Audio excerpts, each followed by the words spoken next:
India TV YouTube channel को subscribe करें और बेल आइकन दबाएं।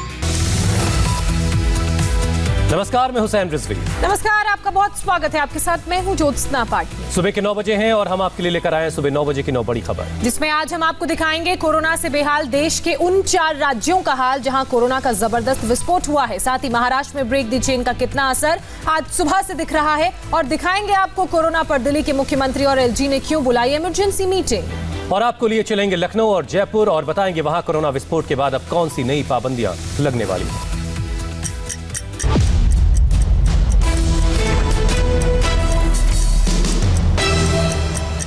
सुबह 9 बजे की बड़ी खबरों में सबसे पहले बात करेंगे महाराष्ट्र में कोरोना के ब्रेक द चेन मिशन की शुरुआत कल रात से हो चुकी है। रात 8 बजते ही पाबंदियां लग गई। जरूरी सेवाओं को छोड़कर घर से निकलने पर रोक लग गई है। महाराष्ट्र में फिलहाल 15 दिन के लिए पाबंदियां लगाई गई हैं, लेकिन ब्रेक द चेन लगने के बाद नए केस का जो आंकड़ा सामने आया है उससे टेंशन बनी हुई है। महाराष्ट्र में पिछले 24 घंटे में 58,952 नए मामले सामने आए हैं, जबकि 278 लोगों ने अपनी जान गंवाई है। अकेले मुंबई की बात करें तो 9,931 नए कोविड के मामले सामने आए हैं, जबकि 54 लोगों ने यहां पर अपनी जान गंवाई है।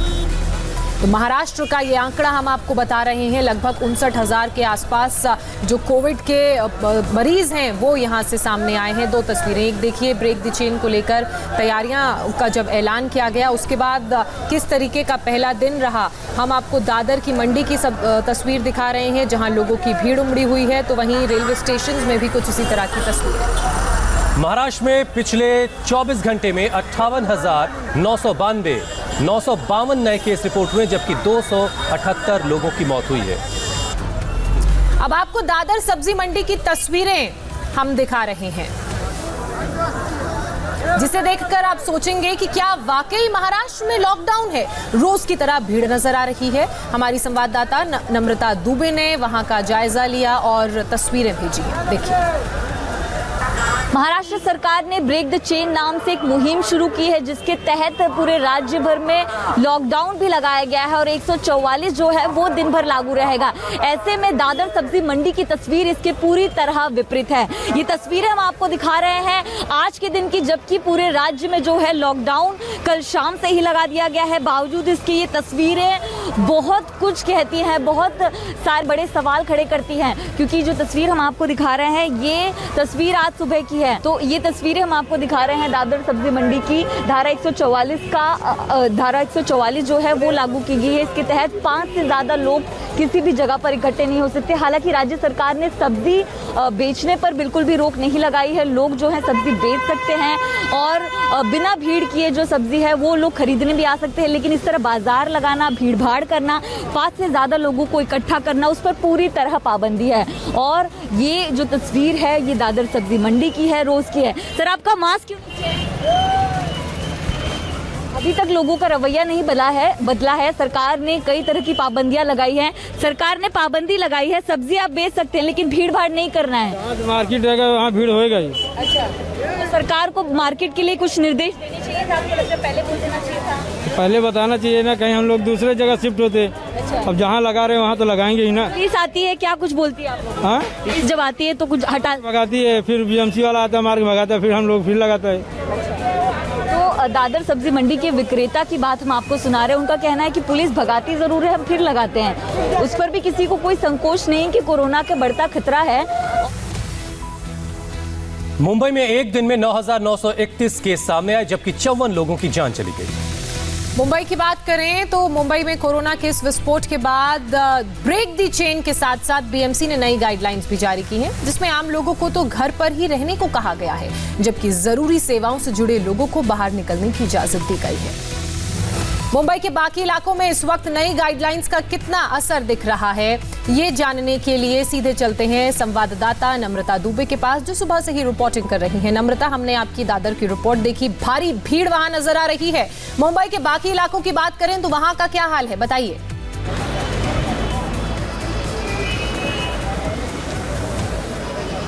जिस तरह की तस्वीर हमने आपको सुबह दादर की दिखाई, वो तस्वीर थोड़ी सी बदली है। जो दुकानदार हैं वो फिलहाल यहीं पर मौजूद हैं। बीएमसी ने जैसे ही मीडिया को मार्केट में आते देखा तब एक्शन लिया। इसके पहले बीएमसी को भी दिखाई दे रहा था कि भीड़ है, संचार बंदी लागू है, उसके बावजूद किसी तरह का एक्शन नहीं लिया जा रहा था।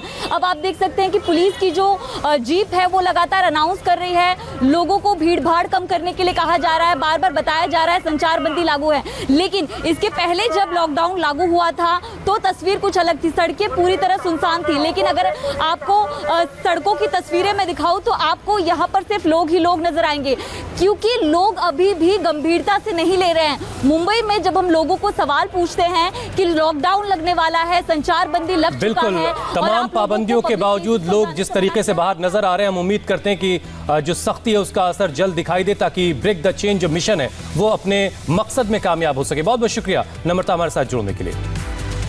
महाराष्ट्र में उद्धव सरकार ने ब्रेक द चेन के नाम से लॉकडाउन लगा दिया है। रजिस्टर्ड फेरी वालों और ऑटो वालों को मुआवजा देने का ऐलान किया गया है। लेकिन सवाल है कि रजिस्टर्ड फेरी वालों और ऑटो वालों की संख्या बेहद कम है। ऐसे में दूसरे लोगों को होने वाले नुकसान की भरपाई कैसे होगी, इस पर उद्धव सरकार ने अब तक कोई गाइडलाइंस जारी नहीं की है।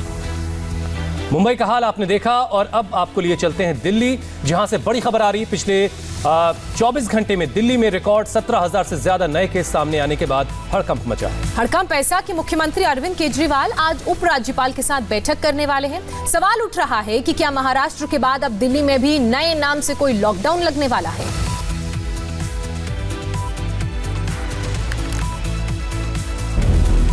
देश की राजधानी दिल्ली में हर गुजरते दिन के साथ हालात बिगड़ते जा रहे हैं। सरकार की तमाम कोशिशों के बावजूद ना तो केस कम हो रहे हैं और ना ही मरीजों को पर्याप्त इलाज मिल पा रहा है। हालात इस कदर बेकाबू हो गए हैं कि सरकार बैकफुट पर है और आज इसी को लेकर सीएम केजरीवाल दिल्ली के उपराज्यपाल अनिल बैजल के साथ मीटिंग करने वाले हैं। दिल्ली में बुधवार को कोरोना के जो आंकड़े आए हैं वो बेहद डराने वाले हैं। पिछले 24 घंटे में दिल्ली में 17,282 लोग संक्रमित हुए, जबकि 104 लोगों की मौत हो गई। दिल्ली में एक दिन में आया ये अब तक का सबसे बड़ा आंकड़ा है। और इस कोरोना विस्फोट का असर ये हुआ कि आज सीएम केजरीवाल एलजी अनिल बैजल के साथ बड़ी बैठक करने वाले हैं। दिल्ली में बढ़ते कोरोना संक्रमण को लेकर मुख्यमंत्री सुबह 11 बजे उपराज्यपाल के साथ समीक्षा बैठक के माध्यम से चर्चा करेंगे। दोपहर 12 बजे स्वास्थ्य मंत्री, मुख्य सचिव और वरिष्ठ अधिकारियों के साथ भी कोरोना की वर्तमान स्थिति पर बैठक करेंगे। दिल्ली में आज मुख्यमंत्री और उपराज्यपाल की जो मीटिंग हो रही है उसमें क्या कुछ हो सकता है, इस पर बात करने के लिए हमारे साथ मौजूद हैं गौनिका अरोड़ा। गौनिका, आज की इस मुलाकात का मकसद तो समझ में आ रहा है, लेकिन क्या हो सकता है दिल्ली में?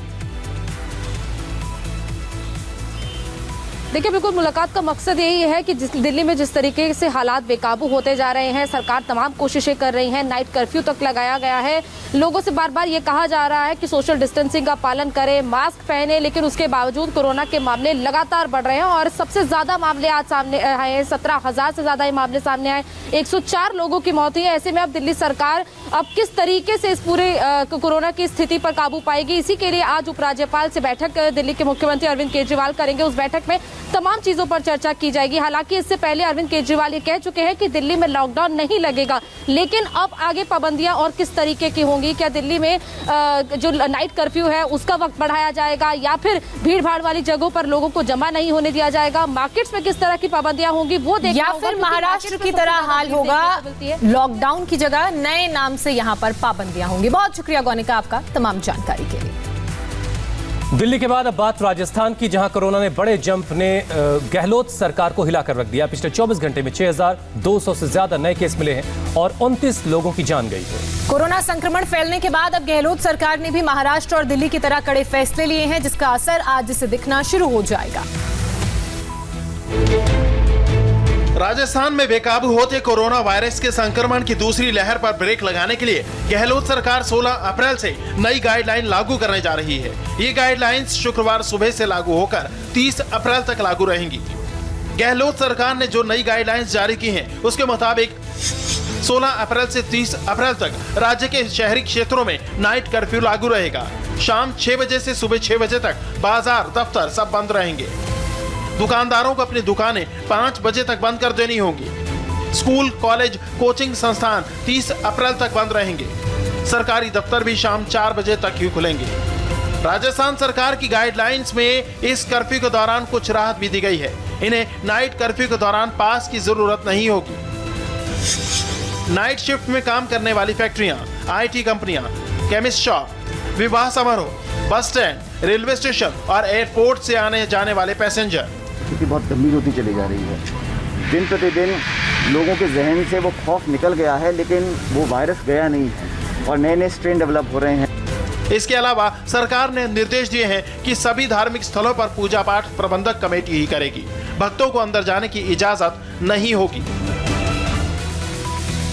राजस्थान के बाद अब चलते हैं यूपी, जहां कोरोना से जुड़ी बड़ी खबर आ रही है। यूपी में पिछले 24 घंटे के अंदर 20,000 से ज्यादा नए केस मिले हैं, जबकि 68 लोगों की मौत हुई है। यूपी में सरकार ने कोरोना के बढ़ते मामलों को देखते हुए प्रवासियों के लिए गाइडलाइंस जारी की है।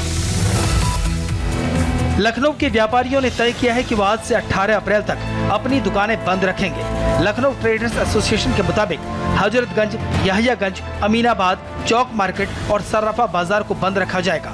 इस बीच जो भी प्रवासी आज से यूपी में प्रवेश करेंगे, उन्हें नई गाइडलाइंस का पालन करना होगा। यूपी वापस लौट रहे प्रवासी मजदूरों की उनके जिले में स्क्रीनिंग होगी। कोरोना के लक्षण मिलने पर 14 दिन तक क्वारंटीन किया जाएगा। जिन प्रवासियों में लक्षण नहीं है, उन्हें भी 7 दिन का क्वारंटीन पूरा करना होगा। जिनके घर में क्वारंटीन की व्यवस्था नहीं है, उनका इंतजाम जिला प्रशासन करेगा। इस बीच लखनऊ में मृतकों के आंकड़े को लेकर विवाद खड़ा हो गया है। यूपी सरकार के आंकड़ों के मुताबिक लखनऊ में पिछले 7 दिनों में कोरोना से 124 लोगों की मौत हुई है, लेकिन शमशान घाट के रिकॉर्ड बताते हैं कि 400 ऐसे लोगों का अंतिम संस्कार किया गया जिनकी मौत कोरोना संक्रमण से हुई। सवाल है कि बाकी बचे 276 शव का आंकड़ा कहां है। शमशान घाट पे तमाम ऐसे लोग भी पहुंचते हैं जो दूसरे जिलों से आए हैं, दूसरे प्रदेशों से आए होते हैं और दुर्भाग्यपूर्ण परिस्थितियों में उनकी मृत्यु हो जाती है। वो सीधे शमशान घाट में उनका क्रिमेशन हो जाता है। जो सरकार ने सूची प्रकाशित की है, वो वही लोग हैं जो हॉस्पिटल में एडमिट थे या सीएमओ के वहां पे जो रजिस्टर कराए गए थे, उनकी सूची हमने प्रस्तुत की। इस बीच कोरोना पॉजिटिव होने के बाद सीएम योगी आइसोलेशन में रहकर वर्चुअल तरीके से सारे सरकारी काम निपटा रहे हैं। समाजवादी पार्टी के अध्यक्ष अखिलेश यादव की कोरोना रिपोर्ट भी पॉजिटिव आई है, जिसके बाद मुंबई में उनके जल्द स्वस्थ होने के लिए महामृत्युंजय जप किया जा रहा है। यूपी में कोरोना से निपटने की तैयारियों के बीच अगली खबर भी उत्तर प्रदेश की सियासत से जुड़ी है। बंगाल में अगर विधानसभा चुनाव का शोर है, तो उत्तर प्रदेश में आज से पंचायती चुनाव को लेकर दंगल शुरू हो चुका है। यूपी में कोरोना के साए में आज से पंचायत चुनाव की शुरुआत हो गई है। प्रयागराज, कानपुर, आगरा, रामपुर, अयोध्या और गाजियाबाद समेत 18 जिलों में सुबह से वोट डाले जा रहे हैं। पंचायत चुनाव के लिए सुबह से हो रही पोलिंग बूथ पर मतदाताओं की भारी भीड़ भी देखी जा रही है और आज 2,21,000 से ज्यादा पदों के लिए वोटिंग हो रही है। पहले चरण की वोटिंग में क्या महिलाएं, क्या बुजुर्ग, सब में जबरदस्त उत्साह दिख रहा है। यूपी में कुल 4 चरणों में पंचायत के लिए वोटिंग होगी। हमारी सहयोगी रुचि कुमार इस वक्त हमारे साथ सीधे जुड़ चुकी हैं। रुचि, कोरोना प्रोटोकॉल का पालन हो रहा है उन तमाम जगहों पर जहां पर आज वोटिंग हो रही है पंचायत चुनाव की? देखिए, ये बहुत मुश्किल है चुनाव में कोरोना प्रोटोकॉल का पालन होना, क्योंकि हम देख रहे हैं जिस तरह से प्रचार हो रहा है, प्रचार में बहुत ज़्यादा भीड़ थी और वोटिंग में भी थोड़ा सा मुश्किल है कोरोना प्रोटोकॉल का पालन होना। गांव में इन चुनाव को लेकर बहुत ज़्यादा उत्साह है और कितने बड़े चुनाव हैं इसका अंदाज़ा आप इसी से लगा सकते हैं कि आज करीब 3 करोड़ वोटर वोट करेंगे 3 लाख प्रत्याशियों, 3 लाख सीट्स के लिए। तो बहुत बड़ा चुनाव है। गांव में प्रधानी और रुचि, ऐसे वक्त में जब 20,000 से ज्यादा के आसपास केस रिपोर्ट हो रहे हैं, हम देख पा रहे हैं कि तस्वीरों में मतदाता बिल्कुल करीब करीब खड़े होकर के अपनी बारी का इंतजार कर रहे हैं। रुचि, क्योंकि इतनी ज्यादा वोटर लिस्ट इतनी लंबी है और गांव में वैसे भी लोग अभी भी डर नहीं रहे हैं कोरोना से, क्योंकि गांव में पिछली लहर में बहुत कम असर दिखाई दिया था। तो गांव में अभी कोरोना को लेकर उस तरह की दहशत नहीं, जैसी दहशत हम लखनऊ में देख रहे हैं। तो वहां पर चुनाव में कोई भी सोशल डिस्टेंसिंग का पालन नहीं हो रहा है। लोग सभाएं कर रहे हैं, छोटी छोटी घरों में जा रहे हैं, भीड़ लगा रहे हैं। तो कोरोना का जो गाइडलाइंस हैं वो कहीं से भी आपको चुनाव में पूरी होती नहीं दिखाई देंगी। और गांव वालों से आप पूछेंगे तो गांव वाले कह रहे हैं अरे कोरोना तो है ही नहीं। अब उनको ये समझ में नहीं आ रहा है कि कोरोना से हालात कितने खराब हो रहे हैं। हुसैन, बिल्कुल बिल्कुल, और इसीलिए लोग अक्सर कहते हैं कि जहां चुनाव होता है वहां से कोरोना डर के मारे खुद ही भाग जाता है। बहुत बहुत शुक्रिया रुचि हमारे साथ जुड़ने के लिए। बांग्ला में आज से नया साल यानी पोइला बोईशाख मनाया जा रहा है। इस मौके पर पीएम मोदी ने पश्चिम बंगाल के लोगों को मुबारकबाद दी। पीएम मोदी ने शुभकामना देते हुए एक वीडियो भी पोस्ट किया। प्रधानमंत्री ने लोगों से बंगाल के लिए नई शुरुआत का संकल्प लेने को कहा है। पीएम मोदी ने जो वीडियो शेयर किया उसमें क्या क्या है वो आप भी देखिए।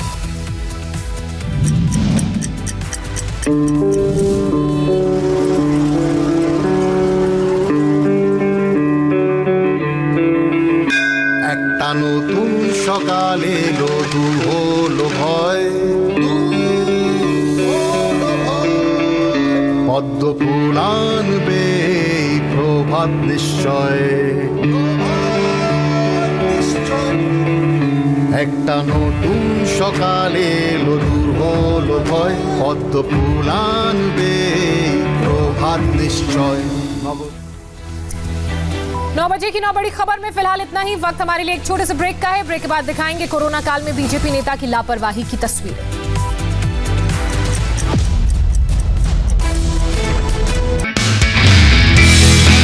नमस्ते, मैं हूं मीनाक्षी जोशी। वीडियो और खबरों से अपडेट रहने के लिए India TV YouTube channel subscribe करें, बेल आइकन दबाना ना भूलें। जुड़े रहें इंडिया टीवी के साथ।